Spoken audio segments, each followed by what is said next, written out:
Chris Smalls, From Hip-Hop Dreams to Fighting Giants, both on Amazon as well as Israel. Before we start, can I ask you to please follow and like? That helps me a lot to keep on creating this content. Thank you so much. Chris Smalls was born on July 4th, 1988, in Hackensack, New Jersey. He grew up with his single mother, who worked at a hospital. As a teenager, he loved sports, basketball, football, track, and dreamed of the NBA. But an accident, when he was hit by a car at work, ended that dream. Chris studied sound engineering for a while, then chased a music career. He even toured briefly with rapper Meek Mill. But with children to care for, music couldn't pay the bills.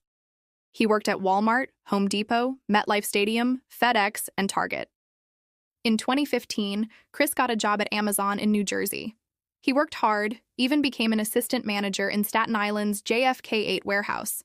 But he noticed serious problems: safety risks, discrimination, high injury rates. When COVID-19 hit in 2020, he saw a sick coworker still allowed to work. Chris spoke up to HR and local officials, but nothing changed. On March 30th, 2020, he led a walkout to demand safety. That same day, Amazon fired him. Soon after, a leaked memo revealed top executives called him not smart or articulate and discussed making him the face of anti-union PR. Politicians and labor leaders across the U.S. spoke out in his defense. Chris Smalls didn't stop. He founded the Congress of Essential Workers, organizing protests at major companies. In 2021, he co-founded the Amazon Labor Union, ALU. In April 2022, his team made history. JFK 8 became the first Amazon warehouse in the U.S. to unionize. He met President Biden, was named one of Time's 100 most influential people, and became a national symbol for worker rights. But the road wasn't smooth. 2 later union votes failed, and Chris stepped down as ALU president in 2024. But he can look back and see all he accomplished and how much his fight for rights actually meant for the workers at Amazon. A new battle, the Gaza Freedom Flotilla. In 2025, Chris joined the Gaza Freedom Flotilla to protest Israel's blockade. He wanted to bring attention to the difficult situation in Palestine, show support for the people there, and help deliver important supplies they need.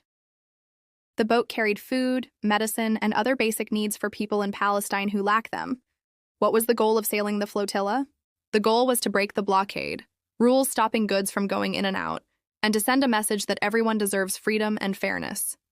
Inside the prison, Chris went on hunger strike until his release. In prison, he was kept in a cramped cell with others on hunger strike. They were denied outdoor time and visits. Guards tried to taunt them with food and brought dirty water. Bedbugs and scabies plagued the nights.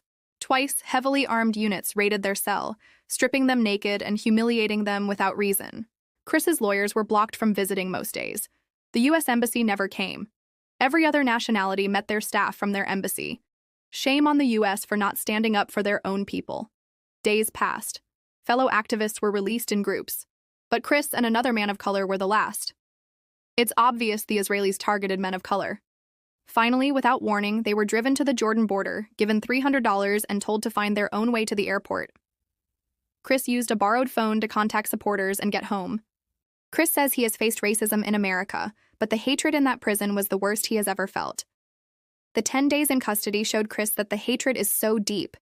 It is bred within the Israeli system. It fuels them. It's part of their culture. The racism was beyond anything he had experienced in the USA. He believes he was singled out because of his race and because he refused to be used for Israeli propaganda. Thinking about Palestinians breaks his heart. He cannot see how Israel will ever behave peacefully toward them.